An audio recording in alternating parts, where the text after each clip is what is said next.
All right, we are studying through the book of Ruth. We're in chapter 2 tonight. We just started last week. And at the end of this message, at the end of this study, we'll be halfway through the book. Because that's just the way that we roll here at Anchored Fellowship. We just fly through our study of the Bible. It also does help that this book is 4 chapters long. So Ruth chapter 2 for tonight. Chapter 1 we took last week, a quick intro to the book, and then we got to see the beginning portion of the early movements of this story. It started with a man by the name of Elimelech. I'm sure you remember him. We studied him last week. That's the guy they wrote that song about, Elimelech, Elimelech, Elimelech, in the jungle, the mighty jungle. Okay, that's not true, but I do think I actually fooled a few of you on that, so it was worth it. Elimelech and his wife Naomi and their 2 kids, sickly and dying, and they found themselves in a tough bind there where they lived in Bethlehem of Judah. There was a famine in the land. It was no doubt during one of those periods of rebellion for the nation of Israel. And this family had determined that in order to survive, they would need to leave the land of promise and go to a location just outside the promised land, just as soon as you cross the Jordan River there in Moab. I guess the word was that things were still good in Moab. The rain was still falling.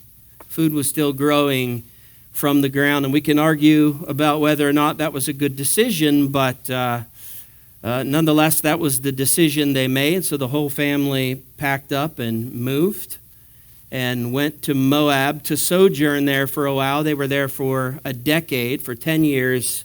And during that time, first we saw the death of Naomi's husband, Elimelech. He passed away, and she was widowed. And not long after that, her 2 sons, sickly and dying, Machlon and Chilion, they both died. And now she is a widow with no sons, and all she has is her 2 daughters-in-law. And it was at that point that she made the decision, after hearing rumors about Bethlehem, that the Lord has visited his people mercifully again, and that there's food growing in our homeland, inside the promised land, that's my aim. That's my decision. I'm going to head back home. And we read the story there as her 2 daughters-in-law followed her for a bit of that journey. And a little bit into that journey, she decides to try to talk the 2 daughters-in-law out of traveling the rest of the way with her to Bethlehem. She tries to encourage them to go back to their home country, Moab, and find husbands and focus on the family and just worry about themselves. And Orpah was pretty easy to talk into that. She didn't really need much incentive. She heard the encouragement to, go focus on you, and that was good for her. And she probably went back and started the Orpah show and, made the focus about her and doing everything that she wants to do. And but Ruth was different. Ruth was clingy. And now, men, before you look down on her for that, I would encourage you, if you're single, to find yourself a clingy woman, because that's a good thing. If you find yourself a clingy woman, that means you actually got half a chance to keep her and not lose her in the marriage. Clingy's a good thing, and especially when it comes to the situation of Naomi and Ruth. Ruth clung to Naomi, and we read her just beautiful poetic statement to Naomi. And she told her, where you go, I'll go. And your home, that'll be my home. Your land, Israel, that's going to be my land now. Your people, the people of Israel, that's going to be my people. And most importantly, your God, the God of Israel, that's going to be my God. This was a full conversion, and Ruth followed her back. And we read that this was happening right at the beginning of barley harvest. In fact, the first barley harvest since this famine. So it's a pretty big deal, and they're arriving just in time. I do want to tidy up from last week that we kind of mentioned the the dire straits of the psyche of Naomi as she comes to the end of that story. A grueling 10 years there in Moab, experiencing loss after loss. And as she gets back home to Bethlehem and her friends greet her and say, "Naomi, hi," she immediately shuts them down and says, No, don't call me Naomi, because Naomi means pleasant. Call me Mara. Mara means bitter. And that's the way I'm feeling right now. I left pleasant. Things were good. I was full when I left, but I came back empty. The situation has bittered. And she even pinned that on the Lord. The Lord has been bitter against me. And I just want to tidy that up a bit. We didn't have as much time as I would like to really clarify what's happening there in the life of Naomi. But I want to reassure you that she is a believer, and she's a strong believer. In fact, she's such a strong believer that she believes that everything that is handed to her in life, that it comes from the hand of God. She believes in the sovereignty of God. She doesn't believe that anything just happens by chance. She knows God is behind every event that's unfolding in her life. That's a strong faith. But there was an aspect of her faith where we find her to be deficient, and that was her faith in God's love for her and her faith in God's goodness to her. That was her struggle. It's really strange to think about how strong her faith was in the sovereignty of God, in the existence of God, the sovereignty of God, the control of God over all of the earth, and yet to see her struggle in the area of faith in God's love for her, faith in God's goodness to her. And I think a lot of Christians struggle in their faith in general, certainly in those two areas. They share that in common with Naomi. We see a lot of that, Christians struggling with, does the Lord love me? Is the Lord really all that good to me? And it's especially easy to find ourselves in that situation when just things start stacking up against us, and one thing after another goes chaotically bad for us. And we start to question that. Lord, do you really love me? Are you really good to me? Is all of this stuff really working out for my good? Well, what Naomi didn't know is that the Lord really was working on her future. It's where we're going to end up at the end of this chapter. We're going to see things really unfolding behind the scenes amidst all of the loss. God was not done in the life of Naomi. God was not being ruthless to her. In fact, God put a Ruth in her life. And God was going to turn her story, and God was going to use that gal, her daughter-in-law, Ruth, to bring about some pretty tremendous blessings in her life. So let's begin reading in chapter 2, verse 1. Now Naomi had a relative of her husband's, a worthy man of the clan of Elimelech, whose name was Boaz. All right, now verse 1 is an intro into the story of this chapter. It's a little bit of a heads up. The things that we're reading about right now, we really shouldn't know about if we were living in this situation live, as was Naomi and Ruth and the rest of them. But we get this heads up about this man, Boaz, who is a relative of Elimelech. And there's a reason that we're getting that information. We're getting that information because this story, the whole story, the 4-chapter story of Ruth and Boaz, this is all revolving around the law of Moses concerning the kinsman redeemer. This is something that we studied in our Wednesday Old Testament studies a while back. So if you're a long timer here on Wednesday night, then you probably sat through that study. Leviticus chapter 25 and Deuteronomy chapter 25. This talks about the laws, the law of Moses, the law of God concerning the redemption, Leviticus chapter 25, the redemption of property and possessions. Deuteronomy chapter 25, the redemption of a widowed woman. All right, so if we just look at Deuteronomy chapter 25 real quick, and this is verses 5 through 10. I'll read through it because it doesn't take very long to do. It's just a handful of verses here. Chapter 25, verse 5.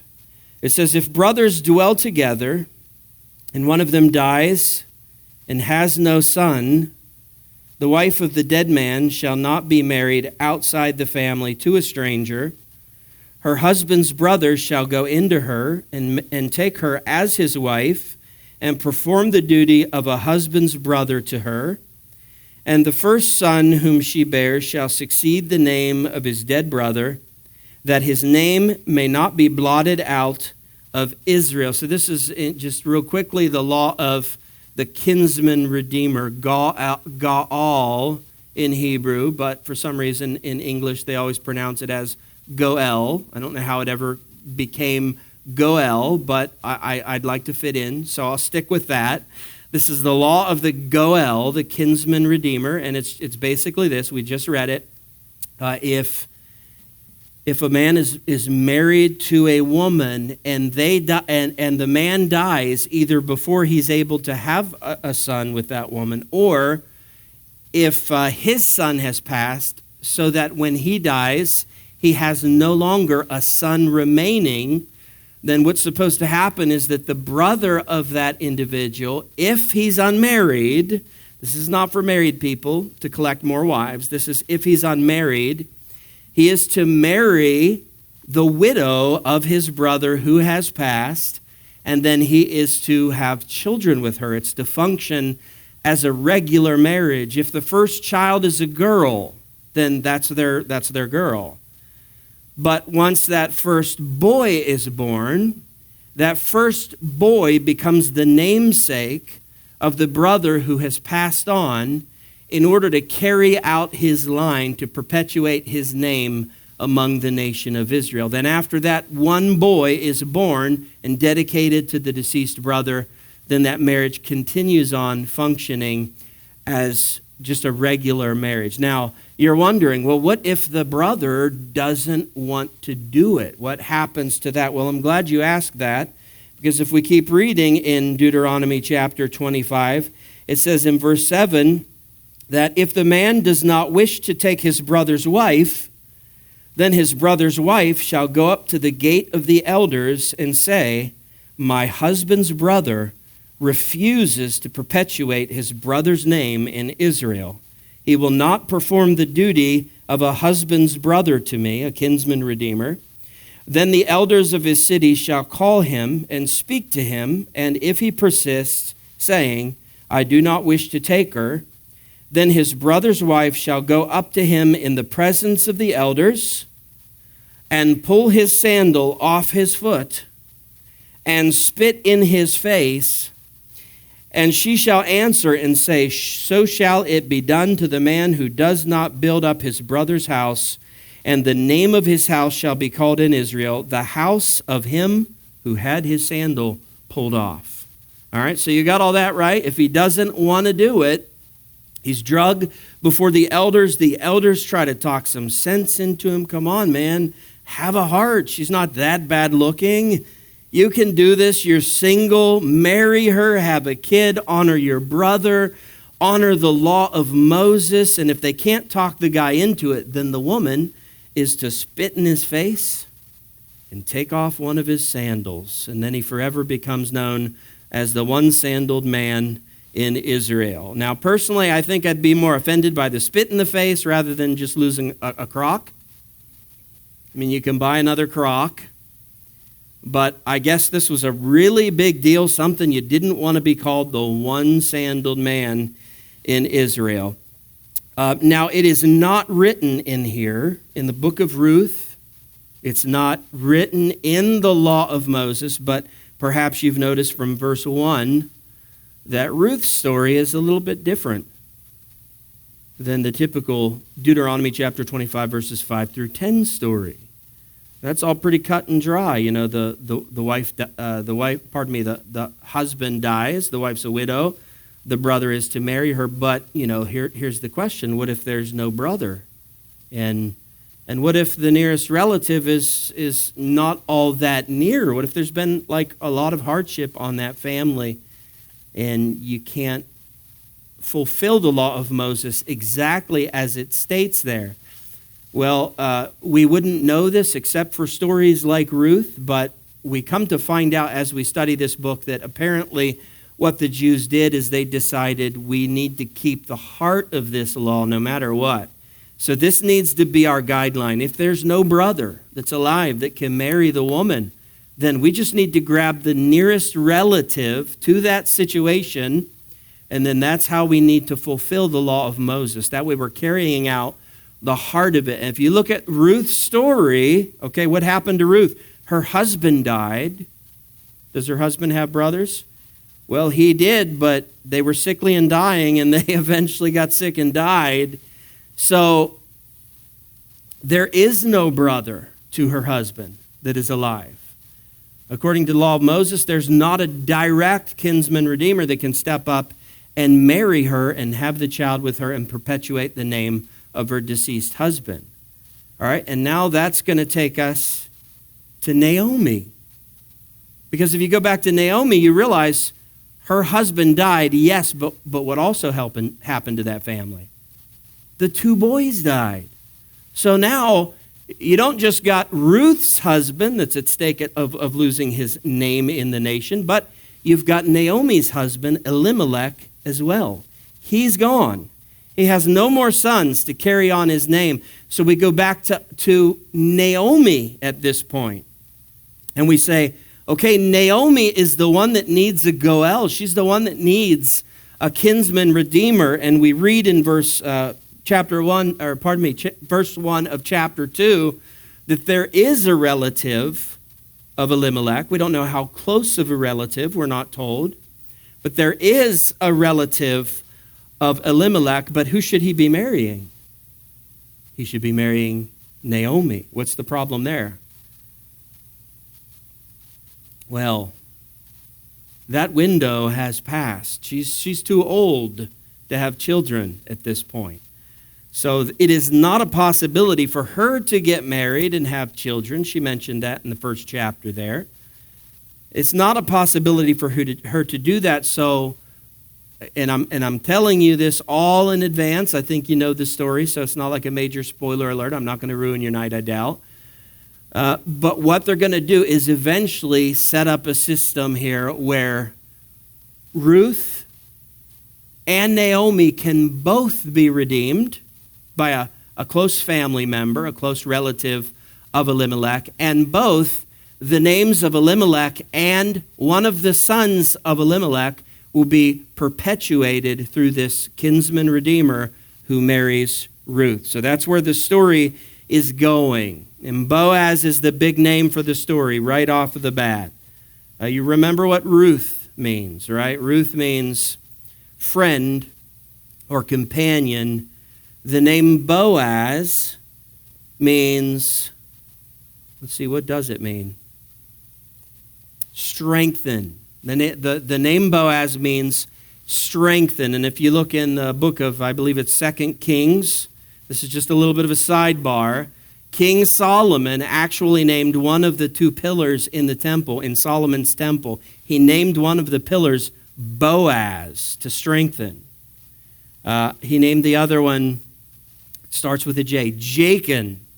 And Jachin means to establish. So those were the two pillars of the the temple, Solomon's temple. It gives us a good little understanding of what a temple's for. What do we meet together in corporate worship for? To be Boaz and Jachin, to be strengthened and established in our faith. So that's just a little bit of a sidebar here. But Boaz, whose name means to be strengthened, he is going to serve as the kinsman redeemer here. Now, I'll tell you right before we even go any further and read verse 2. Don't worry, we're going to get through this chapter.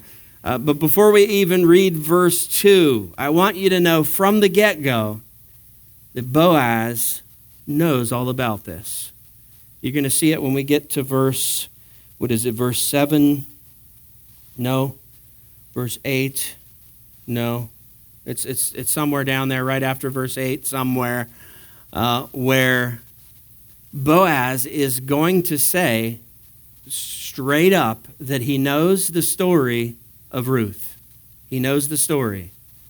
He knows who she is. He knows she's a family member. He knows he is eligible, perhaps, to be a kinsman redeemer for her.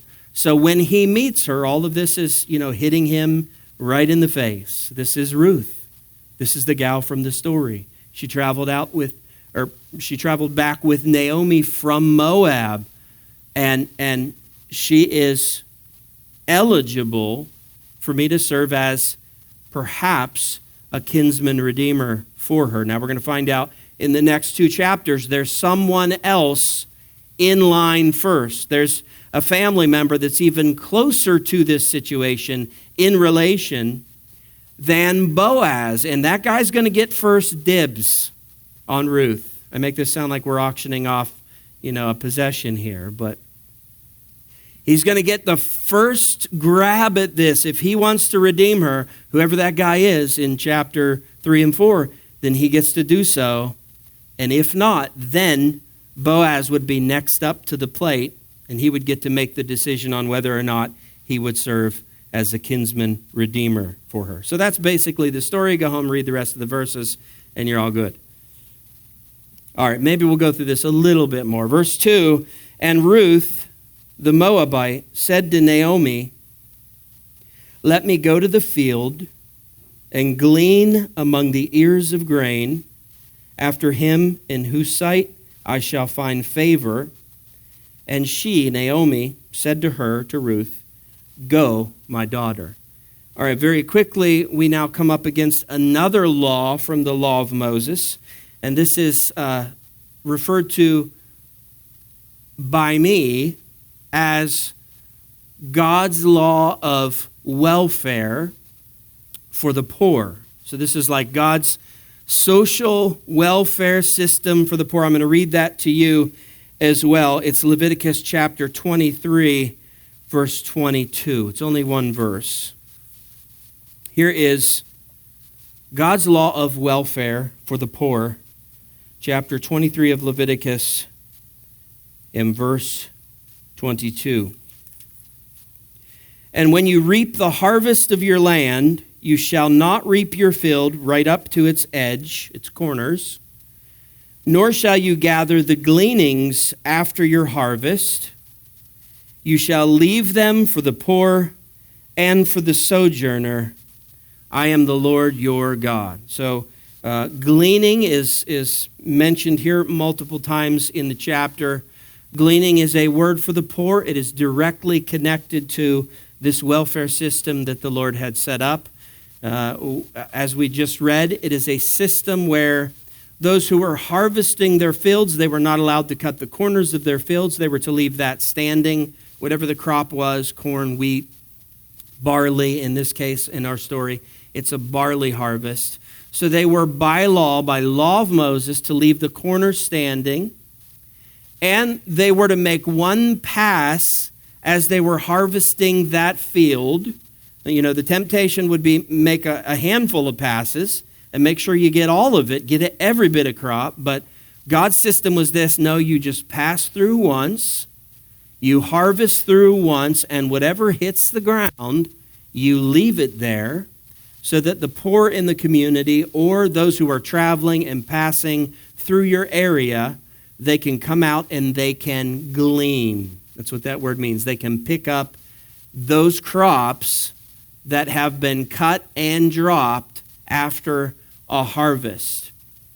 Now, this system I really appreciate. I really like the system. I think it's brilliant, and of course it would be. God came up with it. But what I like about it is that this system of welfare, it requires no extra demand on farmers and landowners. In fact, it's less work to obey God's word here and provide for the poor. What are they doing to provide for the poor? To support this welfare system from the Lord. They're doing less work in harvest time. They're not doing 2 and 3 passes as they harvest. They're doing one pass through. They're not cutting the corners of their fields or edges, as the ESV says. So it's less work. It's not demanding that farmers and landowners harvest the crop. Well, go back further than that. Plant the crop, water the crop, tend to the crop, cultivate the crop, harvest the crop, load the crop, deliver the crop to the poor. No, it's actually less work. God set this up so that you had, as a poor person, this opportunity that at any point in your life, if you fell on hardship, you could approach any field after a harvest. And there was going to be plenty for you to glean, and you could have whatever you wanted there, but you did have to do the work.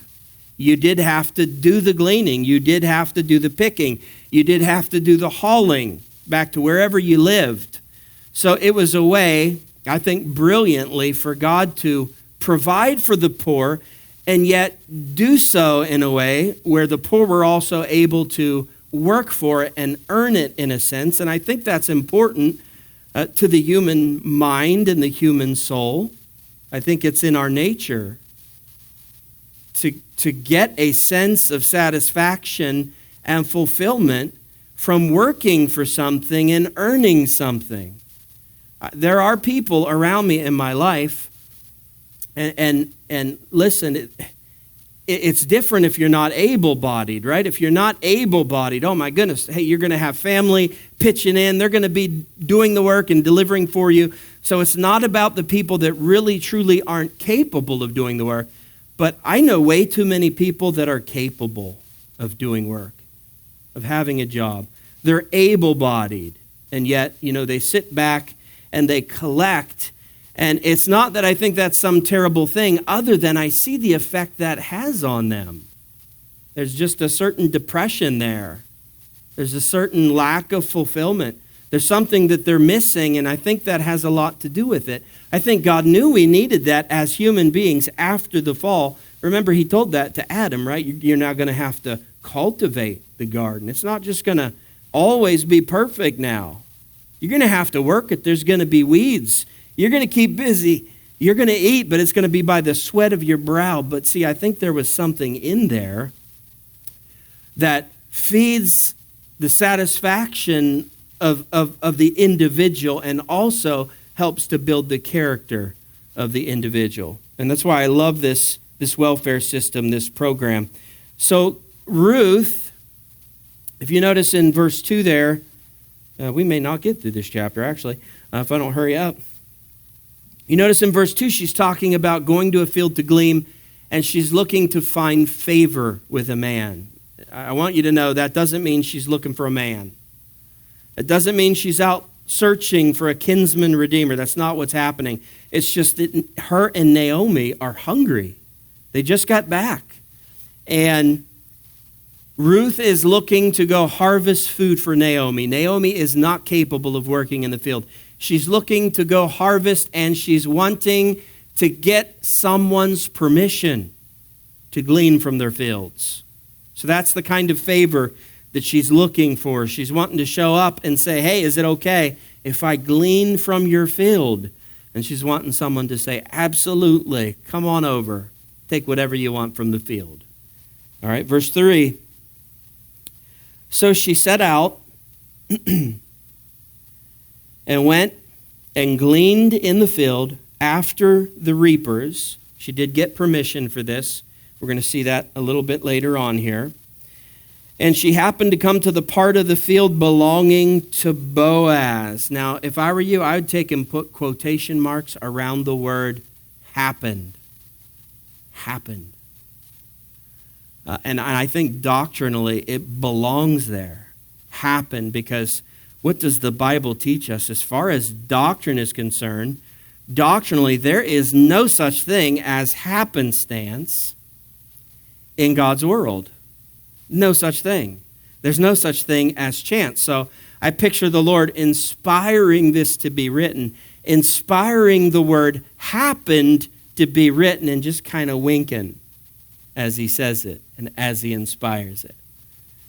This isn't happenstance. Of course, you really just think she happened to show up at the field of Boaz. She just picked randomly. Probably the closest field to her. Who knows? But she shows up, she happens to show up exactly in the field of a man who is perhaps capable of being a kinsman redeemer to her.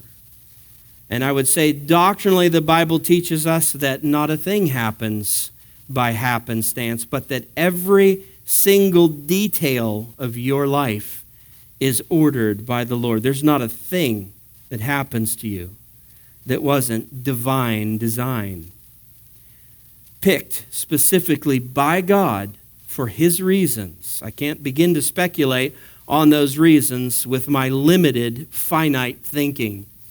But God knows all of the reasons. Listen, a lot of terrible stuff happens to us. I get that. We are living on a fallen planet as fallen people, so we're going to experience the loss of loved ones through death. We're not going to be able to look at every single thing that happens and say, well, I know why God wanted to do this. And I know this is what he's wanting to work in me. We're not always going to be able to do that, but proper biblical faith would be to know that regardless of any situation, that what happened in your life and around your life happened because God either specifically and actively wanted it to, or he simply allowed it to. And there's a lot of comfort in that. It just takes the pressure off to not have to always figure it out. So no, this wasn't just something that quote unquote happened doctrinally. This was a divine appointment.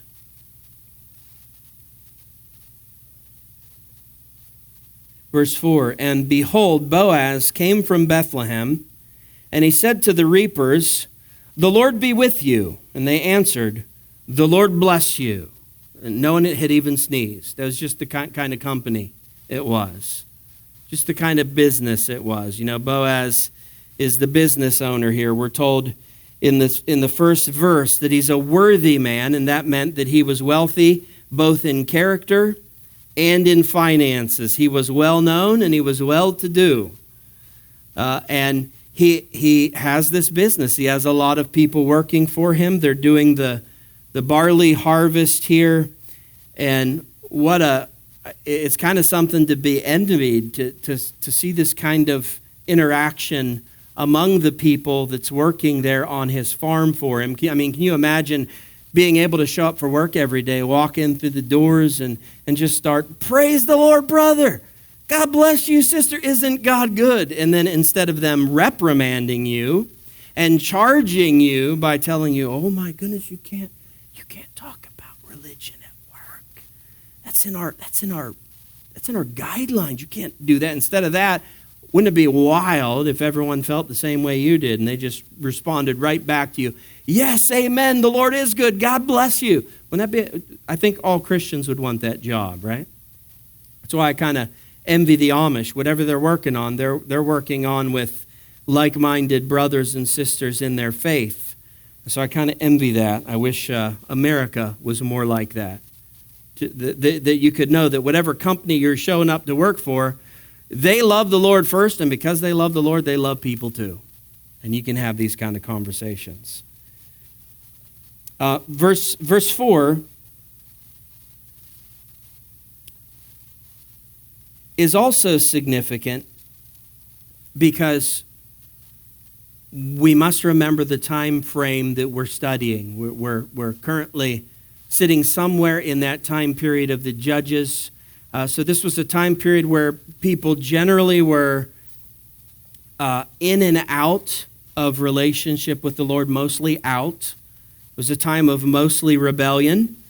And it just so happened that with the story of Ruth, this is taking place after a restoration of the nation. So there no doubt has been repentance. The nation has turned back to the Lord. The Lord has most likely raised up a deliverer, a judge. He's restored the land of Israel. His blessing is flowing in the land again, and that's the kind of environment that we're looking at in verse 4. It's showing that to us, that this is a good cycle in the time period of the judges for the history of the nation here. This is looking like the kind of Israel that, well, this is looking the way that things should be looking according to the Lord. They're following him. I want to give Boaz some very special credit here because this would be a very tempting time, like no other, I would think, to want to think back to Leviticus chapter 23, verse 22, the law of Moses concerning welfare for the poor, and to try to find a way around that, just temporarily, because think about this. This is the first barley harvest. So the nation isn't caught up. The nation isn't completely recovered. It's beginning to recover, but it's at the beginning phase of that recovery. So I would think that the temptation would be there for Boaz to say, listen, guys, I promise you, from here on out, after this first harvest, we're going to do things the Lord's way. We're going to Leviticus 23:22 it. We're going to follow God's law for welfare toward the poor, but guys, it's been a tough 10 years or 20 years. The famine's been brutal. This is our first comeback. We've got to get the food cache full. We need to get caught up. We need to make up for lost time. So let's do like 3 or 4 passes through the field.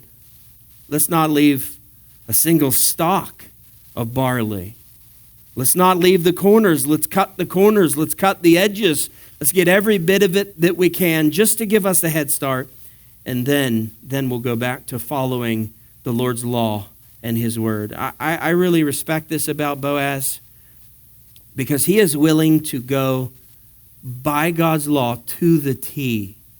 He does it here with the law of welfare toward the poor, but he's also going to do it concerning the law of Moses and what it has to say about the kinsman redeemer. Anything we know about this guy, Boaz, he is following God's word fully. And because of that, he can expect a fully blessed life. I think there are a lot of Christians that follow the Lord partially, and they're not as joyful as a Christian should be because they're experiencing the partial blessings of the Lord. His blessing is proportional to the way that we're serving and following him. If we're half in, then I don't think we could expect to see full blessings, right? That just makes sense to me. There's certain principles in the scriptures that if you're not living them out, you're not going to see the benefits of them.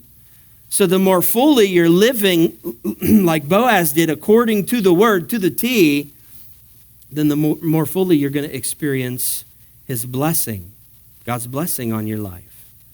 Now, you know me. I'm not saying live perfect. I know that's impossible, and I teach that that's impossible. I'm just talking about living more fully according to God's word and his will, and in return getting to experience a more fully blessed life by God in exchange. If you just look at what's at stake for this guy Boaz, if it weren't for him obeying the law of this whole welfare thing, this welfare system of God, then there would have been no field for Ruth to show up and glean. She would have passed by the field. It would have been completely bare, and she'd have passed on and went somewhere else. Boaz would have never bumped into her. He would have never happened to bump into her in life. And if he, later on in chapter 3 and chapter 4, does not go directly by the law of Moses and fulfill God's word, he would have never married Ruth. The line of Elimelech and his son would have ceased. Oh, but the implications continue on. Who does Boaz come from? We're told in Matthew chapter 1, the lineage, the genealogy of Jesus the Christ, that Boaz is the son of Rahab, the harlot from Jericho. You remember her? He's the son of Rahab. Rahab and Boaz end up in the genealogy of Jesus. From Rahab and Boaz eventually comes King David, and then later on, King Jesus. So if they never meet, if they never marry, Ruth's never in the genealogy. Boaz, who knows? Maybe there's never, I'm speaking in human terms, of course, maybe there's never a King David. Maybe there's never a King Jesus. You just look at how you living fully according to God, as fully as you can by the word, how that not only affects you, but how that trickles down to the kids and to the grandkids and to the family around you and to the friends. There's a lot at stake. And I think it's worth pursuing a more fully obedient life to Christ. And man, if you do, trust me, you're going to see fullness of blessing, more so than you can handle. And this is a charge to me as much as it is to you. Verse 5. Then Boaz said to his young man who is in charge of the reapers, whose young woman is this? Verse 6. And the servant who was in charge of the reapers answered, she is the young Moabite woman who came back with Naomi from the country of Moab. Verse 7. She said, please let me glean and gather among the sheaves after the reapers. So she came, and she has continued from early morning until now, except for a short rest. So we learn about Ruth that, among other things, she is a very hard worker. Verse 8, then Boaz said to Ruth, so this is their first meeting. Boaz now speaking to Ruth, he says, now listen, my daughter, do not go to glean in another field or leave this one, but keep close to my young women. These would be female workers for the household of Boaz, whether relatives or not. These are female workers. These are servants. And he's inviting her essentially to stand in with his servants. Verse 9, let your eyes be on the field that they are reaping, and go after them. Have I not charged the young men not to touch you? So there's protection and covering in this. You're going to be safe. And when you are thirsty, go to the vessels and drink what the young men have drawn. So he is giving her essentially the full privileges of being a servant in his household. Now you're going to see her comment on that right away here. She doesn't even have to draw her own water. She can go to the servant's supply there if she's thirsty, and she can drink water. Now, he's obviously heaping kindness upon Ruth. It's already started. It's going to continue. It's pretty obvious, I think, what is happening here. Number one, I'll bet she was really, really cute. And I think that probably helped. But number two, he knows who she is. He knows the possibilities here, and she does not. She does not know who he is at this point.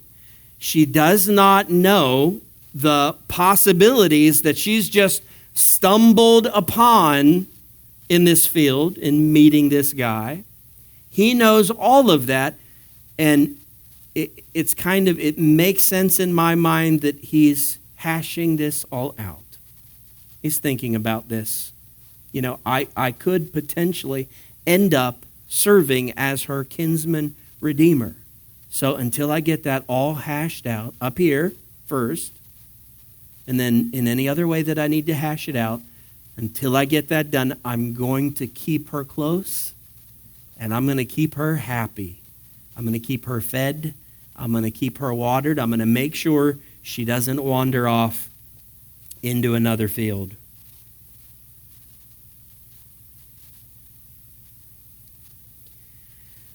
Verse 10, then she fell on her face. Apparently she wasn't very good with flirting.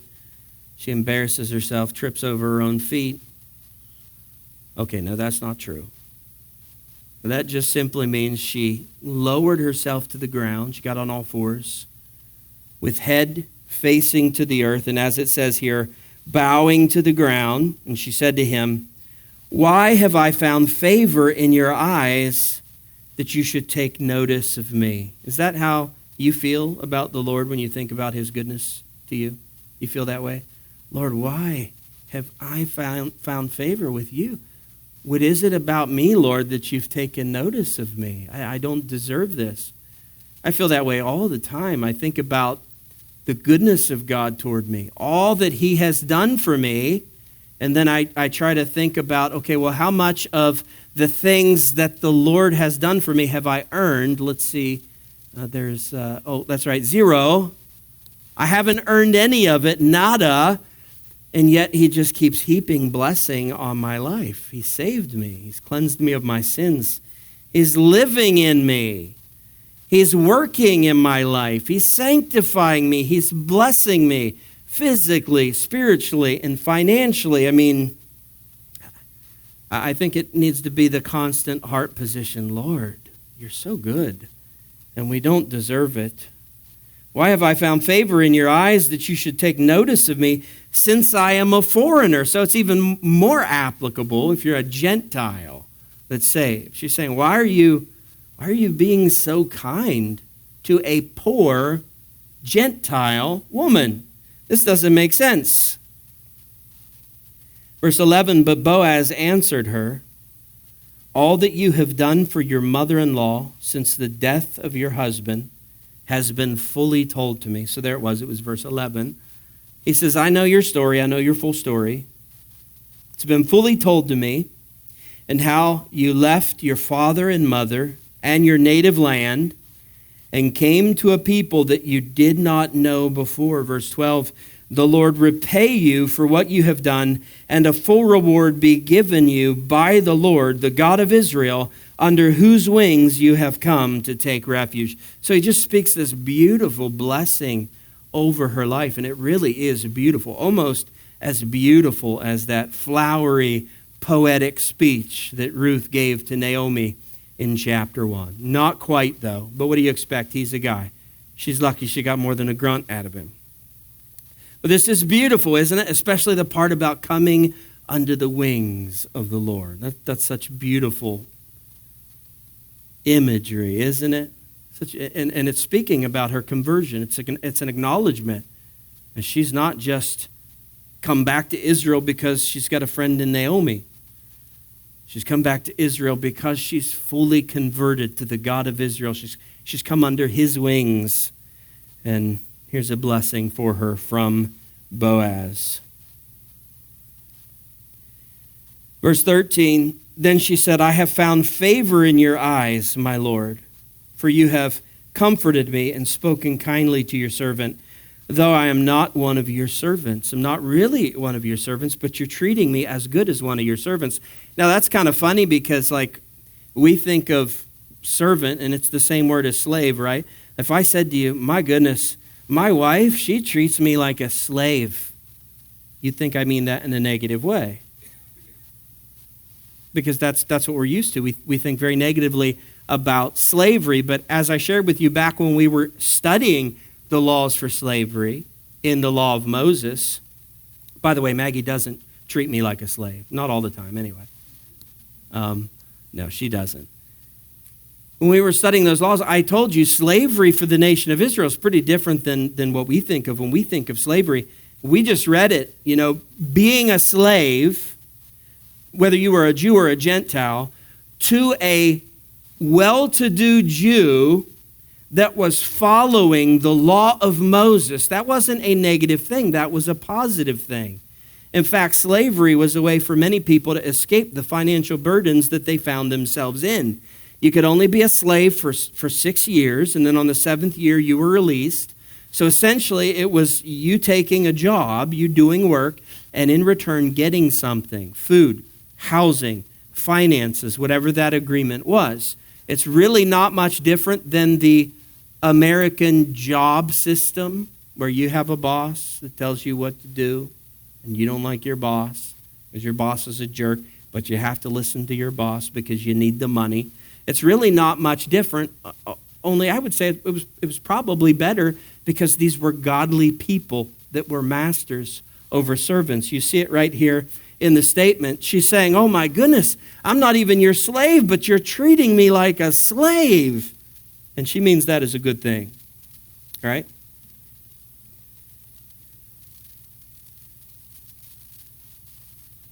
Verse 14. And at mealtime, Boaz said to her, come here and eat some bread and dip your morsel in the wine. And that is speaking of, I forget the Hebrew word, hotem.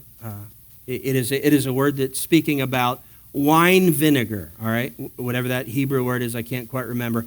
Wine vinegar. So it's basically, she's like got this Italian dressing to dip the bread in. He's saying, come get some Italian dressing here, this wine vinegar, dip your bread. So she sat beside the reapers, and he passed to her roasted grain, and she ate until she was satisfied, and she had some left over, which, by the way, never happens for me. I eat until I'm satisfied, and then I continue eating so that I don't have anything left over. That's because I don't feel like putting it away, so I just put it away.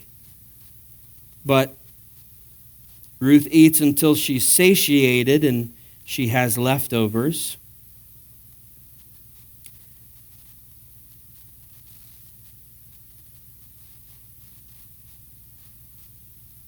Verse 15, when she rose to glean, Boaz instructed his young men, saying, let her glean even among the sheaves, which is ridiculous because the sheaves were the harvested crops. Those were the stacks of crops that they had harvested, that they had bundled together and that they were going to throw on a wagon or whatever and haul out of there. He's saying, look, if she wants to get even grain right from the sheaves that we've harvested, let her. And do not reproach her. Don't give her a hard time about it. Verse 16, and also pull out some from the bundles for her and leave it for her to glean, and do not rebuke her. So verse 16, of course, is classic. It's the classic verse that he is instructing. Essentially, at this point, he's saying, look, whatever Ruth wants, let her have it. If she's gleaning, let her glean. If she's taking from the sheaves, the harvested stuff, let her, that's fine. And he says, hey, if she does choose to glean, do this. Do it quietly. Don't announce it. Don't let her know you're doing it. But just every now and then, take some grain from the bundles and just drop it off the side there, like right where she's going to walk. Just drop it for her so that she comes up to it, saves her pride. She thinks she's really doing the work, but we're actually helping her out. We're going to make sure she gets more grain, more barley berries at the end of the day than what she would end up with naturally. Now, the reason why that verse is such a classic verse is because this is an Old Testament story. So from this Old Testament story, we are learning New Testament truths. New Testament truths being learned from Old Testament story form. And what do we have here as a picture? Boaz. Man, I've been stepping all over it for y'all. Boaz is a redeemer. So Boaz is a type of Christ in this story. And Ruth, she would be a type for us, especially us as Gentile believers. So here's this picture that's being painted. Boaz knows all about this woman. She knows nothing about him. She doesn't realize who she's dealing with. That's you and I. The Lord knows all about us long before we know him. Long before we come to him for salvation, he's already at work.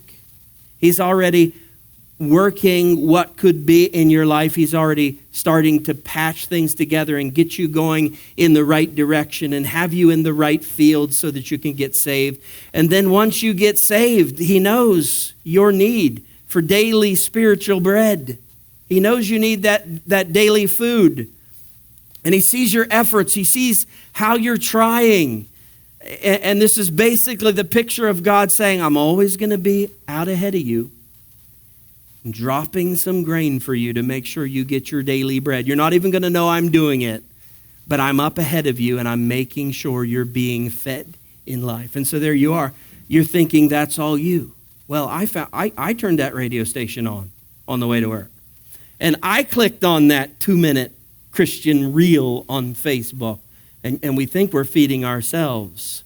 But really, it's the Lord way out ahead of us and making sure we get fed, making sure we get to hear every day what it is that we need to hear to help us to grow in whatever direction of our spiritual life that we need to grow. Well, let's buzz through the end of this real quick, and we'll finish it up, tidy it up again next week. We just keep getting behind each week. I don't know how this happens. Pretty soon we're just going to have to stop and have a review week. Also pull out some from the bundles for her and leave it to her for her to glean, and do not rebuke her. So she gleaned in the field until evening. Then she beat out what she had gleaned, and it was about an ephah of barley. That's about 29 pounds of barley. Verse 18, and she took it up and went into the city. Her mother-in-law saw what she had gleaned. She also brought out and gave her what food she had left over after being satisfied. Verse 19, and her mother-in-law said to her, where did you glean today? What did you do, rob a Walmart supercenter? Where did you get all of this food? Where did you get this meal? Oh, yeah, I was in his house. What? How is this happening? And she gets it. Naomi understands. And where have you worked? Blessed be the man who took notice of you. So she told her mother-in-law with whom she had worked and said, this man's name with whom I work today is Boaz. Now, Naomi knows who Boaz is. She knows this. She doesn't know that Ruth's been out with Boaz all day, but she knows who Boaz is. Verse 20. And Naomi said to her daughter-in-law, may he be blessed by the Lord, whose kindness has not forsaken the living or the dead. Naomi also said to her, the man, Boaz, is a close relative of ours, one of our redeemers. He's a potential candidate to be a kinsman redeemer. Now, real quickly, when she says, may he be blessed by the Lord, whose kindness has not forsaken the living or the dead, she's talking about the Lord blessing the living and the dead there. She's saying, blessed be Boaz by the Lord whose kindness has not forsaken the living or the dead. So Naomi finally gets it. The Lord hasn't forsaken me. The Lord hasn't been bitter toward me. Life isn't as bad as I thought. The Lord is actually being kind to me in this. I see what he's doing. And now faith starts to happen for Naomi. Verse 21, and Ruth, the Moabite, said, besides, he said to me, you shall keep close by my young men until they have finished all my harvest. You know what that means? That means, okay, well, this is the barley harvest, but the wheat harvest is next. Ruth, you're going to come back for the wheat harvest too, right? I want you here for all the harvest. Whenever we're harvesting, you're welcome to be out here gleaning. So he's giving her basically a confirmation that her and Naomi are never going to be hungry again. Verse 22, and Naomi said to Ruth, her daughter-in-law, it is good, my daughter, that you go out with his young women, lest in another field you be assaulted. Just a potential hazard of the day for an unmarried woman, especially an unmarried Gentile. Verse 23, so she kept close to the young women of Boaz, gleaning until the end of the barley and wheat harvest. You see that? She's welcome to all the harvest now. And it says she lived with her mother-in-law. I do have some closing thoughts there. I will bring them back next week in our introduction.